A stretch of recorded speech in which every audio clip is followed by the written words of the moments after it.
దేవరాగం జ్ఞానయోగం వ్యాసపీఠం బహువేదశాస్త్రం బోధామృతహిత శ్రీమన్నారాయణం శివగౌరీ సంభాషిత సకల పురాణం అష్టాక్షరి పంచాక్షరి మంత్రావరణం అఖిల దేవతా సంస్తుతి పారాయణం జయమంగళకరమీ ప్రవచన శ్రవణం అనుదినము శుభము సుఖము జీవన గమనం దేవరాగం జ్ఞానయోగం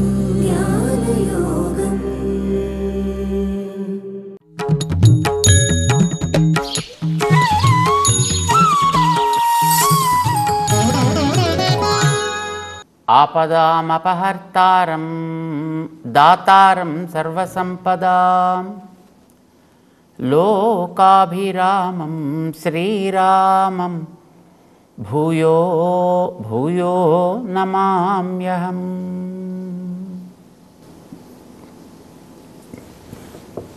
ప్రియ భగవద్బంధువులారా,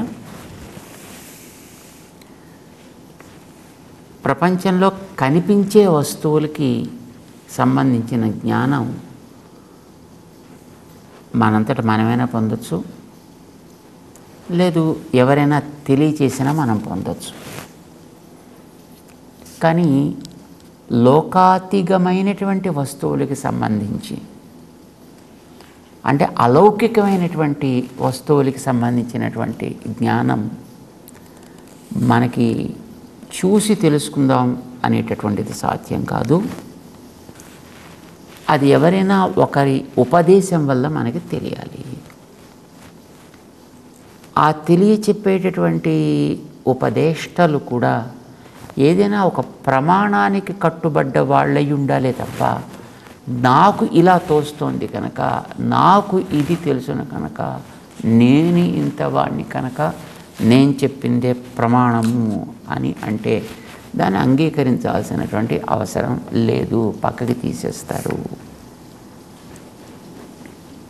భగవంతుడు గురించిన విషయం ఏదైనా అంతే. భగవంతుడు మనకి ఈ లౌకికమైనటువంటి చెట్టు చేమ కర్ర బుర్ర చూసినట్టుగా కనిపించేటటువంటి ఒక తత్వం కాదు. ఈ ప్రపంచాన్నంతటినీ నడిపించేటటువంటి ఆ భగవతత్వాన్ని గురించినటువంటి జ్ఞానం మనకి శాస్త్రము ద్వారానే కలగాలి. ఆ శాస్త్రంలో ఆ భగవంతుణ్ణి మనం ఎట్లా తృప్తిపరచాలి అనేటటువంటి దానికి ఏ ఏ సాధనాలని వాళ్ళు చెప్పారో, అంటే ఆ గ్రంథాల్లో వాటి ద్వారా అలా మాత్రమే మనం పొందాలి.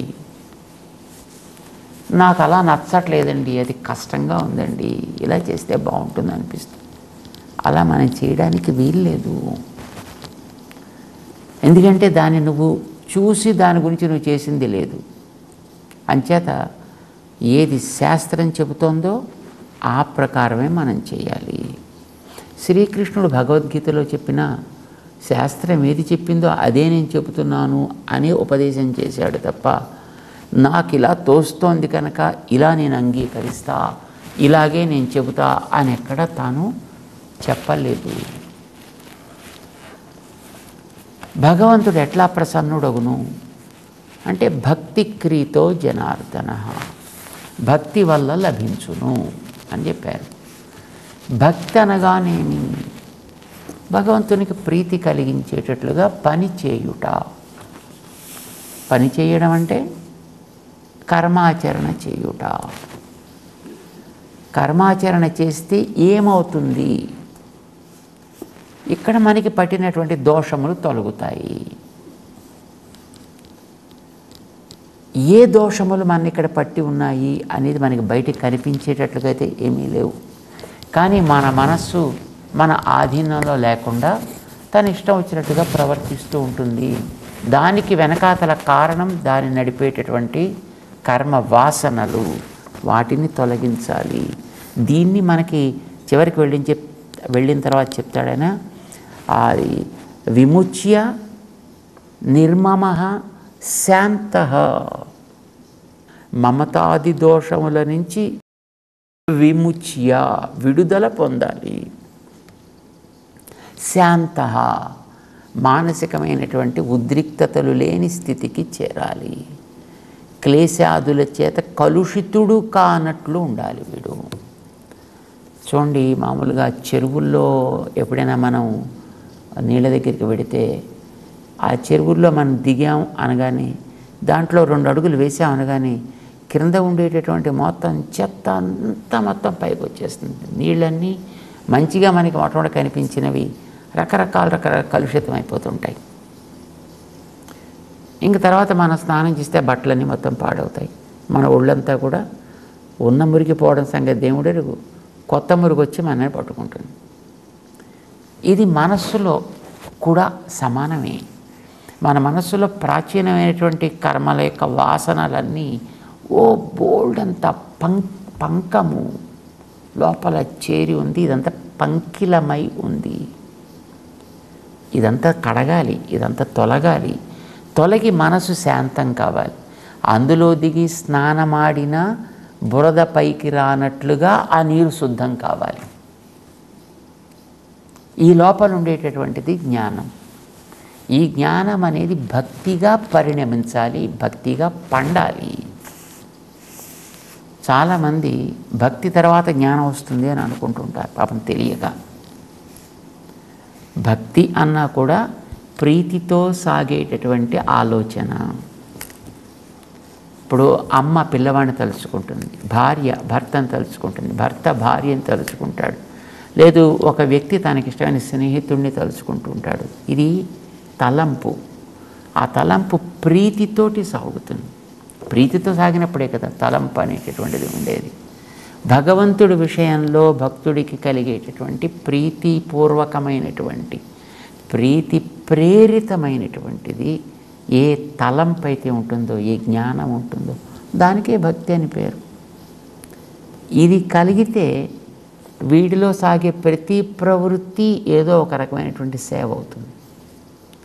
ఎవడి యందు తనకి ధ్యానం నిరంతరం సాగుతుందో వాడికి తృప్తి కలిగేటట్లుగా వీడిలో ప్రవృత్తులు సాగుతూ ఉంటాయి. అంటే వీడి కర్మ ఆచరణ అట్లా సాగును. ఇది ఎప్పుడు లోపల ప్రీతి కలిగితే. ఆ ప్రీతికి భక్తి అని పేరు. ఇది ఎప్పుడు కలుగుతుంది? తెలిస్తే కదా కలిగేది. ఏం తెలిస్తే? ఆ వ్యక్తి నావాడు, నా అని అనిపించినప్పుడు. ఇప్పుడు ఒక పిల్లవాడిని తీసుకెళ్ళి ఎక్కడో పట్టణంలో హాస్టల్లో వేశారనుకోండి, అమ్మగారికి ఎప్పుడు ఆ పిల్లవాడి మీద ధ్యానం కలుగుతుంది. అయ్యో మా పిల్లవాడు ఇలా ఉండేవాడు కదా, ఇలా నడిచేవాడు కదా, ఇలా తిరిగేవాడు కదా, ఇలా తినేవాడు కదా, ఇలా ఆడేవాడు కదా, ఇలా పాడేవాడు కదా అంటూ ఆ వ్యక్తి యొక్క ప్రతి చేష్టని, ప్రతి కదలికని, ప్రతి భంగిమని తలుచుకుంటూ తనలో కలిగే ఆవేదనని వ్యక్తం చేస్తూ ఉంటుంది. ఇది కూడా ఒక రకమైన భజనేనండి. ఇది కూడా ఒక రకమైన భక్తి. అంటే వ్యక్తి యందు కలిగినటువంటి స్నేహం, ఆ స్నేహం వల్ల కలిగినటువంటి భావన, జ్ఞానము, అది బాగా పండి పండి పండి ఏది కనిపించినా, ఏది కదిలినా మా పిల్లాడేనేమో, ఏ శబ్దం వినిపించినా మా పిల్లవాడు పిలిపేనేమో అనిపించే స్థితికి వెళ్ళిపోతుంది. భక్తుడికి భగవంతుడి విషయంలో కూడా అట్లాంటి జ్ఞానము యొక్క పరిపాక దశ ఏర్పడుతుంది. పంట చేత భక్తి తర్వాత జ్ఞానం కాదు, జ్ఞానం యొక్క పండిన దశ భక్తి అని అంటారనమాట. దాని గురించి తెలిసినటువంటి మహనీయులు. సో ఇది ఎలా ఎలా ఉంటుంది, ఏ ఏ రకంగా ఉంటుంది, ఇది మనకి చెప్పాలి అని అంటే బయట కనిపించే స్థితి కాదు కదా. భగవంతుడు కానీ, భగవంతుడి యందు మనకు కలిగే ఆలోచన కానీ, భగవంతుడి విషయంలో మనం పొందవలసినటువంటి ఒక అనుబంధాన్ని కానీ మనకి శాస్త్రము చెప్పాలి, ఉపనిషత్తులు చెప్పాలి, ఎక్కడో ఒక మంత్ర వాక్యాలు మనకి చెప్పాలి. అది ఎలా ఉంటుంది, ఎలా ఉండాలి,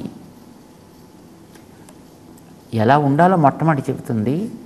తెలిసి వీడిలో అది కలిగితే ఇది ఇలా ఉంటుంది అని తర్వాత దాన్ని నిరూపించేస్తుంది. దీనికి కొన్ని రకాల పేర్లు పెట్టారు. ఉపాసన, ధ్యానము, స్మృతి, దర్శనము, ఇవన్నీ కూడా దీనికి పేర్లే. భక్తి, ఇది కూడా పేరు. వేదనము, ఇది కూడా కలిగింది. ఇవన్నీ కూడా భగవంతుడి విషయంలో ఉండేటటువంటి ప్రేమకి పేర్లు. ఇవన్నీ ఒక్కొక్కటి ఒక్కొక్క చోట ఋషులు, మహానుభావులు ఉపనిషత్తుల్లో వాడారు. రామానుజాచార్య స్వామి వారు వాటన్నిటినీ ఒక చోటకి తీసుకొచ్చి ఒక చోట క్రోడీకరించి, అయ్యా భక్తి అంటే ఇదయ్యా అని చెప్పారు. ఏమిటి భక్తి అంటే? ప్రీతితో సాగేటటువంటి ధ్యానము. ఏది ఏది ఎప్పుడెప్పుడు కనిపిస్తే దానిని అనుసరించి సాగును. స్నేహపూర్వకం అనుధ్యానం. చిన్న నిర్వచనం, కానీ చాలా పెద్ద నిర్వచనం. మొట్టమొదటి స్నేహపూర్వకం కావాలి అంటే వీడిలో ఒక రకమైనటువంటి స్నేహం నిండి ఉండాలి. స్నేహం అంటే జిడ్డు లాంటిది అనుకోండి. ఆ తైలంలో ఉండేటటువంటి అణువులను ఇలా ఒక చోట కలిపి పెట్టేటటువంటి లక్షణం ఉంటుంది, దానికి స్నేహము అని పేరు. దానికి ఇది ఉండాలి. ఆ వ్యక్తులని మానసికంగా అట్లా కలుపుతుంది అది. దీంతో కలిగేటటువంటి ధ్యానము, ఆలోచన కావాలి. ఆలోచన ఉత్త ధ్యానం కాదు, అనుధ్యానం కావాలి. అనుధ్యానం అంటే వీడికి ఏదేది కనిపిస్తుందో, వీడేదేది చేస్తాడో అది తనకి ఎవడి యందు ప్రీతి కలిగిందో వాడిని అనుసరించి పోవును. స్నేహపూర్వకం అనుధ్యానం భక్తిరిత్యభిధీయతే. ఇది ప్రీతిపూర్వకం అనుధ్యానం భక్తిరిత్యభిధీయతే. రెంట్లో ఏదైనా మనకి మంచి నిర్వచనం అది. అంటే వీడిప్పుడు ఒక వస్తువుని తెచ్చిన, ఒక పండుని కోసిన, ఒక పువ్వుని సేకరించిన, లేదు అక్కడ ఏదైనా ఒక అడుగు వేసిన, ఏదైనా ఒక పని చేసిన, ఒక వస్త్రాన్ని తయారు చేసి, ఏది చేసినా వాడు కనిపిస్తుంటాడు. మనకి నందగోకులంలో ఉండేటటువంటి గోపికల యొక్క ప్రవృత్తిని గురించి ఒక అందమైనటువంటి విషయాన్ని చెప్తారు. గోపికలకి ఎప్పుడు కూడా శ్రీకృష్ణ ధ్యానమే కదా. ఇది ఉత్త ధ్యానం కాదు, ఇది అనుధ్యానం వాళ్ళలో సాగుతూ ఉండేది. దాంతో ఇంట్లో వాళ్ళకందరికీ చికాగ్గా అనిపిస్తుండేది. ఏమిటి పిచ్చోళ్ళు వీళ్ళు, ఎప్పుడు చూసినా కృష్ణ కృష్ణ కృష్ణ కృష్ణ కృష్ణ కృష్ణ, ఏం చేసినా కృష్ణ కృష్ణ కృష్ణ. ఇదేం పెద్ద బాలేదు, ఇది అసలు ఏదో పనిలో పెట్టకపోతే లాభం లేదు. అంచేత వీళ్ళకి చల్లలమ్ముకొచ్చేట పని పెడదాము అని వీళ్ళందరికీ పాలు, పెరుగు, వెన్న ఇవన్నీ కూడా కుండల్లో పోసి ఇచ్చి, మెండిగా బుట్టలు ఆ తట్టలు నెట్టిమి పెట్టి పొండర మధుర నగరానికి పోయి అక్కడ ఇవన్నీ కూడా అమ్ముకురండి అని పంపించారు. పంపిస్తే వీళ్ళకి ఎప్పుడు కృష్ణ ధ్యానమే కదా. సరే కుండలు తల మీద పెట్టుకున్నారు, పెద్దవాళ్ళు చెప్పారు కనుక తప్పదు, బయలుదేరారు. కృష్ణుడి గురించి మాట్లాడుకుంటూ మధుర నగరానికి చేరారు. ఆ తర్వాత మరి ఒక్కొక్కళ్ళు ఒక్కొక్క వీధిలోకి వెళ్ళాలి కదా. సరే కొందరు ఈ వీధిలోకి, కొందరు ఆ వీధిలోకి, కొందరు ఆ వీధిలోకి వెళ్ళి, ఏమిటి వీళ్ళు అమ్మేది? గోవింద కొనండోయ్, గోవిందుణ్ణి కొనండోయ్, దామోదరుణ్ణి కొనండోయ్, మాధవుణ్ణి కొనండోయ్ అంటే ఇదే వీళ్ళు అమ్మేది. పాలు, పెరుగు, వెన్న ఇవి ఉన్నాయి దాంట్లో. కానీ పాలైనా మాధవుడే, పెరుగైనా గోవిందుడే, మరొకటైనా ఆయనే. ఇది వీళ్ళకి కలిగేటటువంటి ఆలోచన ఏ తత్వంలో వీళ్ళ మనస్సు నిండి ఉందో ప్రతి పని దానిని అనుసరించే సాగుతూ ఉంటుంది. చేతి ఇది స్నేహం ఉంది కనుక ప్రీతి ఉంది కనుక అది సాగుతుంది అట్లాగా. సో ప్రీతిపూర్వకం, ప్రీతి వెనకాతల ప్రేరేపిస్తూ ఉంటే, లేదు ప్రీతి ముందు సాగుతూ ఉంటే, ఆ ప్రీతి వెనక వీళ్ళు నడుస్తారు. వీళ్ళు వెనకాతల ప్రీతిని తీసుకువెళ్ళడం కాదండి, ప్రీతి వీళ్ళ ముందర నడుస్తూ ఉంటుంది. అది నడుస్తూ వీళ్ళకి దారి చూపిస్తూ ఉంటుంది.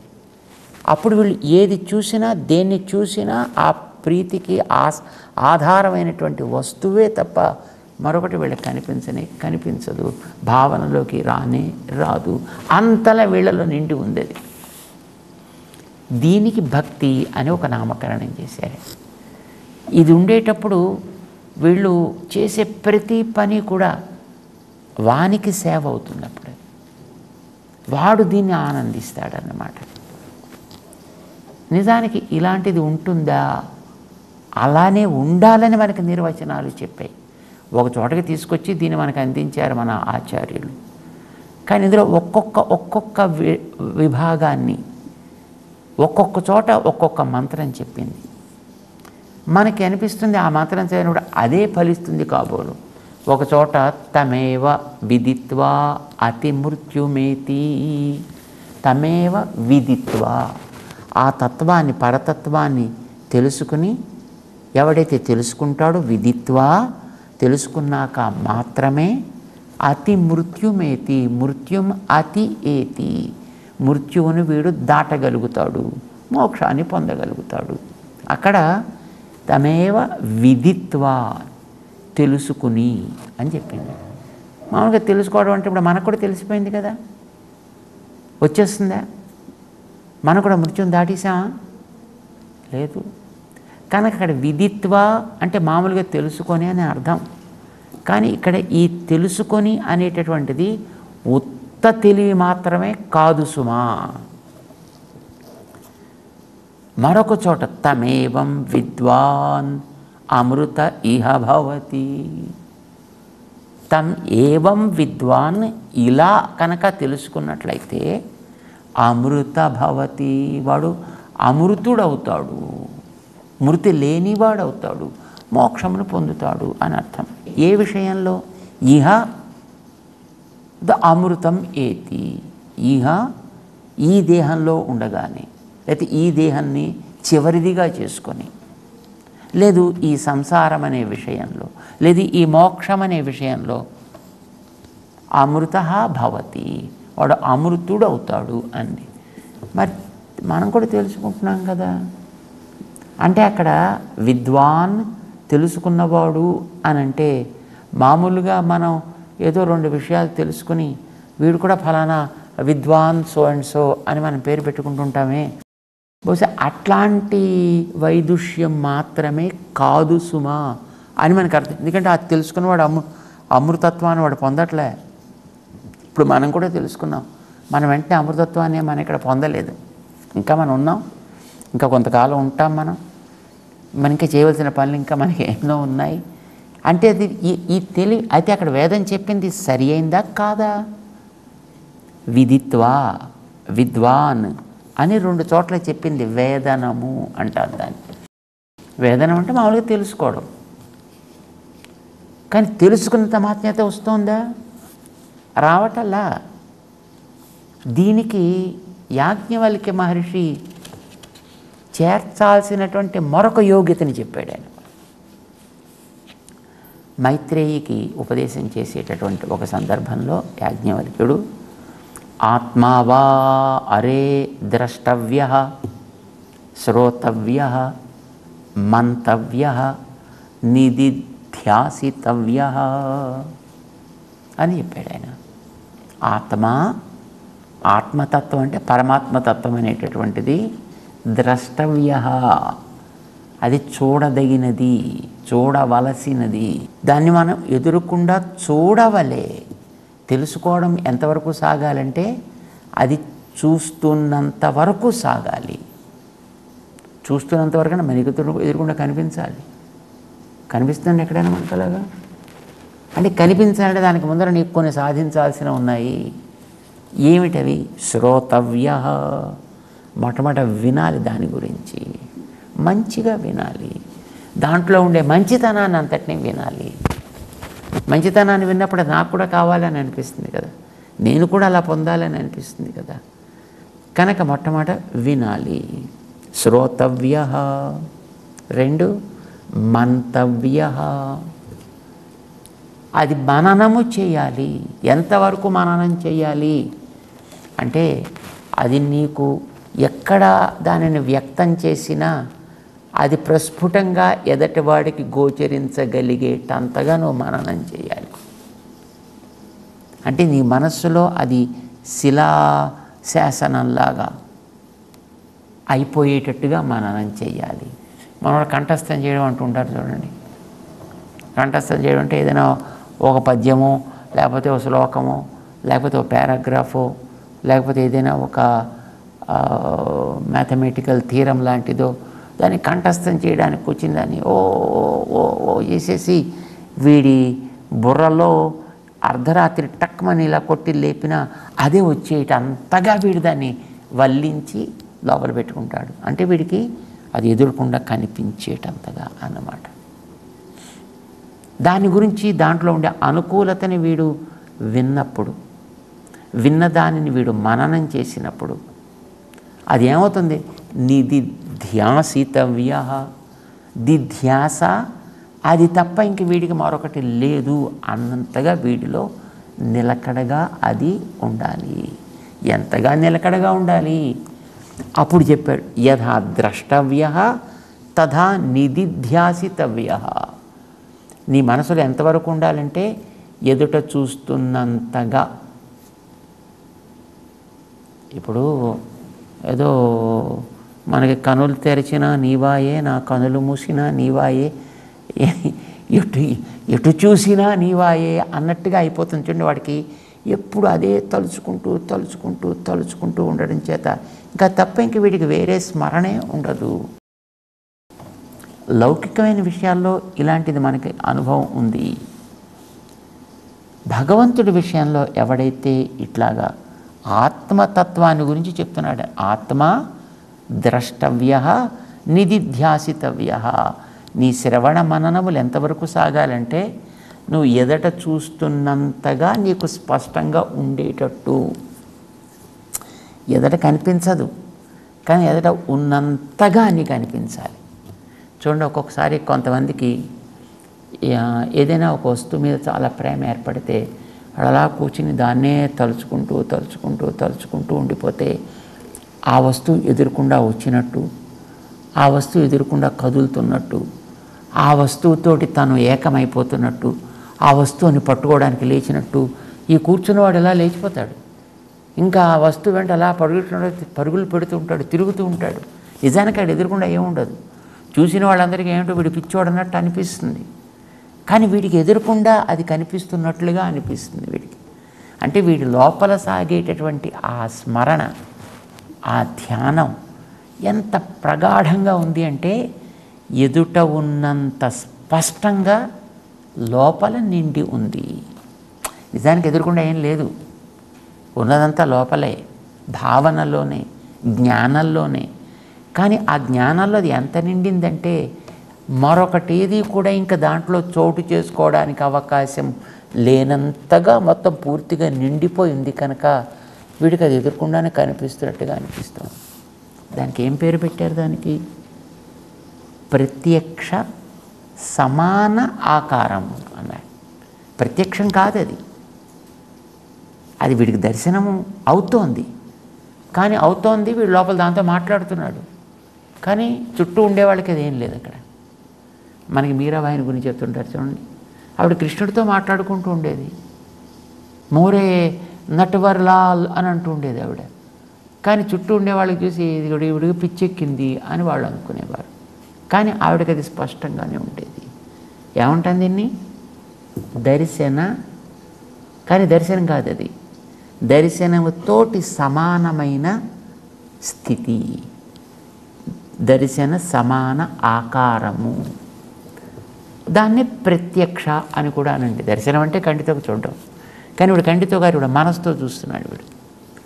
అంచేత ఇది దర్శన ప్రత్యక్ష సమాన ఆకారము. ఇది వాడు నిజంగా సాగించాడు. అది నిజమైనటువంటి భక్తి. సో వేదనము, తెలివి, ఉపాసన అని చెప్పారంటే అది కేవలం ఉపాసన అంటే కూర్చుని ఓం ఓం ఓం ఓం ఓం ఓం అనడం మాత్రమే కాదు. అది భక్తియుక్తము కావాలి. భక్తి అంటే ఏమిటి? అది పండిన తెలివి కావాలి. ఎంత బాగా పండాలి? అనుధ్యానం కావాలి. ధ్యానం అంటే మామూలుగా తలంపు, మనం ఎందుటినో తలుచుకుంటూ ఉంటాం, కానీ అలాంటి తలంపు కాదు ఇది. ఇది అనుధ్యానం కావాలి. ఈ అనుధ్యానం ఎట్లాంటిది? స్నేహపూర్వం అనుధ్యానం. అది ప్రీతితో సాగేది కావాలి. ఎలా సాగాలి? దర్శన సమానాకారముగా సాగాలి. యథా ద్రష్టవ్య తథా నిధిధ్యాసితవ్య. అంతవరకు కూడా వీడికి శ్రవణము సాగాలి, మననము సాగాలి, నిధిధ్యానము సాగాలి అంటూ దానికి దర్శన సమానాకారత ఉండాలి. దీన్నే స్మృతి అని కూడా అంటారు. ఎలా అంటారో తెలుసుకుంటూ ముందుకు సాగుతాం మనం. జై శ్రీమన్నారాయణ.